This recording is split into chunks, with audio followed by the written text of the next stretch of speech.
Woohoo! 300! Today is DnDaily number 300. That is 300 days of a daily Dungeons and Dragons and RPG vlog. And this feels like a huge milestone. And it also feels like, I don't know, like maybe I've earned like 300 experience points or something, which, come to think of it, I think this will be a great topic for today's vlog. Let's talk a little bit about the differences between experience points and milestone leveling.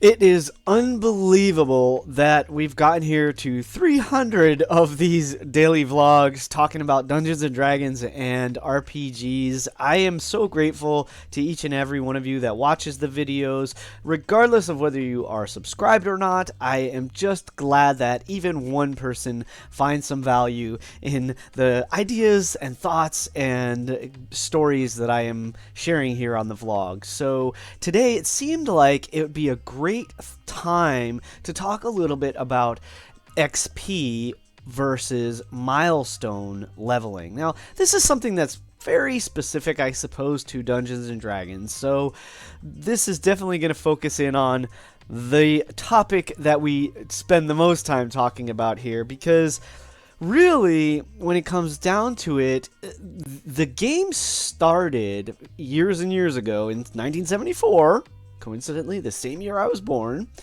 that experience points were sort of the first way that how your character advanced was tracked. It was experience points and leveling and so forth. And that was the staple for many, many years. And in the early days of like Advanced Dungeons and Dragons, even second edition Dungeons and Dragons, you earn experience points essentially based on what you killed or conquered and, defeated or what have you, and how much treasure you found.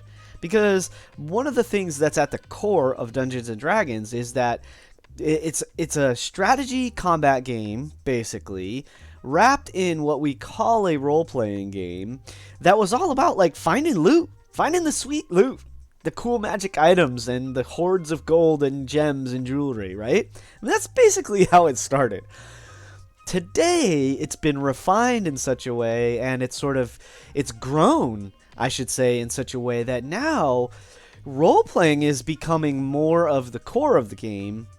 And we're finding ourselves in this place where sometimes people are more interested in telling the story and building a story together than finding loot, fighting monsters. I mean, that's still, of course, a big part of the game, but there are plenty of games out there, many games where, people focus way more on the social aspects within Dungeons and Dragons. So, that being said, let's talk a little bit about the difference. So, in 5e, it can still be done either way. You can use experience points for certain in 5e.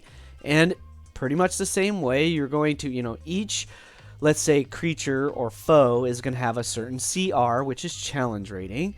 And based on the challenge rating, there will be a certain number of experience points that would be awarded in defeating that creature. And again, that doesn't necessarily mean you have to destroy the creature outright. Defeating it could just mean any old way. It means you could circumvent them or capture them or defeat them or what have you. There are many different ways that those situations can be resolved, earning you the experience points for that encounter. And if there are, let's say if a creature is worth 50 experience points and there happen to be 4 of them in the encounter, then there would be 200 experience points to be shared amongst the party. So that's how it's been done for ages.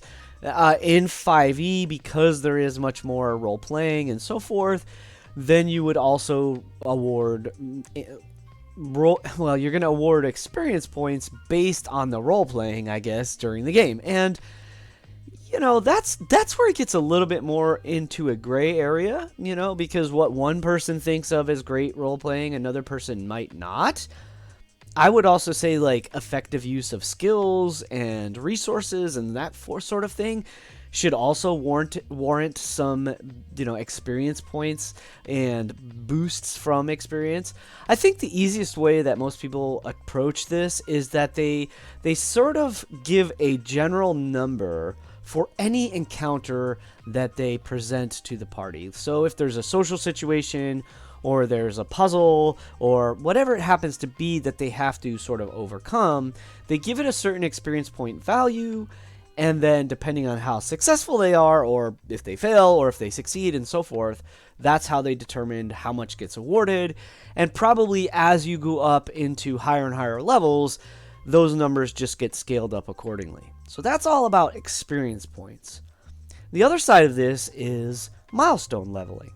And milestone leveling, again, it's sort of subjective based on what the DM perceives as when it's appropriate to award levels. And it can go in a couple of different ways. In fact, last night in our game, I decided that for a couple different reasons. One is that we're in the Princes of the Apocalypse, and the Adjic crew have been slogging through this long, drawn-out dungeon crawl. That's essentially how it's turned out. It didn't have to be that way. They could have elected to kind of go in and out and get more information or get more resources or whatever, but this particular party decided that the right thing to do to protect the land and to protect, to find the prisoners and do what they had to do and so forth, the right thing to do was just to continue to press on. And so it's turned into this very drawn out dungeon crawl.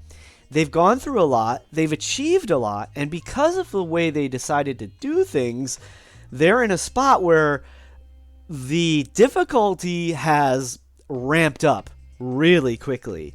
And because of that, and because they've really come together, they're really making some pretty good decisions. I like the way that they're playing the game lately. I decided to give them 2 levels really quickly, in sort of quick succession. Now, here's how I've seen it. This is how I've seen it where I've read it. This is talking to other DMs and so forth. Generally speaking, Milestone is going to be awarded.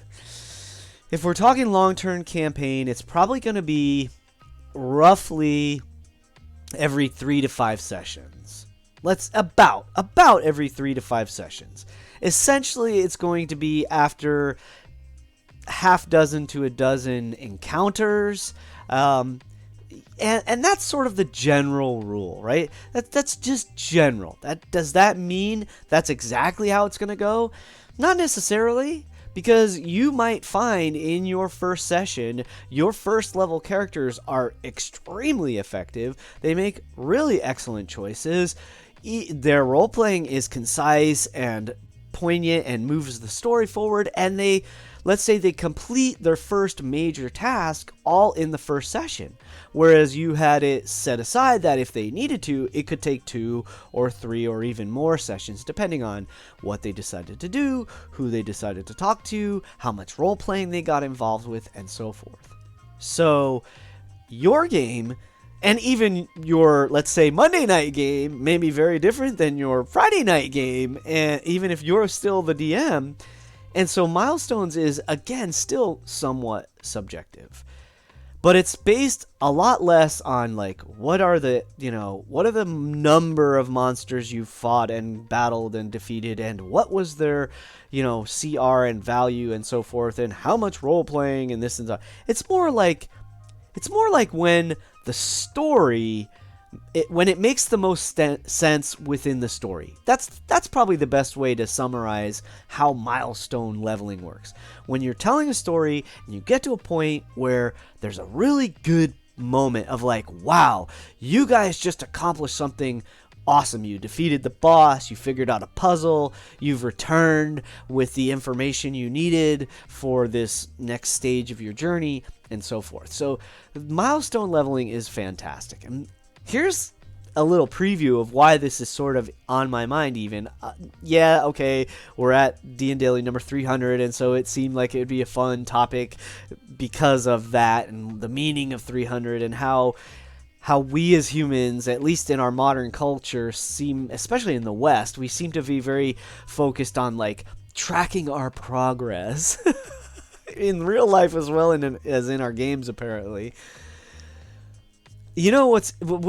Here's something that's happening sort of behind the scenes that I haven't really talked about. You may remember, I'll post it up here, I talked about West Marches and how I was really interested in running a West Marches, or at least being part of a West Marches style campaign. And, well, over the last week-ish, we have decided, myself and a few friends have decided we're going to start organizing one.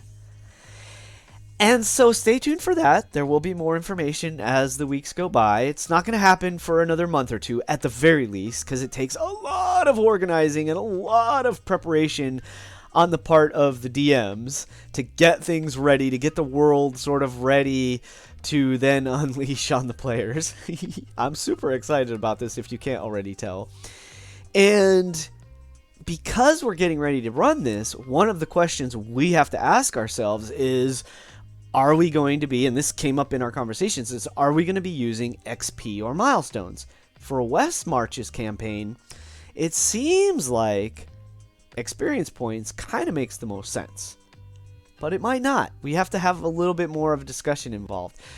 This also begs the question, and I think this is maybe going to be a tease for a future DnDaily vlog here, is like, how do you handle if, characters are at different levels based on the experience or the milestones, or, do you keep everyone in the party at the same level, or do you let the levels vary? You may have seen on Twitter or even perhaps on Facebook or something like this that people talk about this quite a bit in the community. It's a hot topic. There are lots of people that are sort of throwing that out there in their tweets and so forth of like, is there a right? Is there a wrong? I don't think so. It's more like, what do you do in your game? Do you allow there to be a difference in levels when when you have different people in the party, or do you make sure that everybody stays at the exact same level?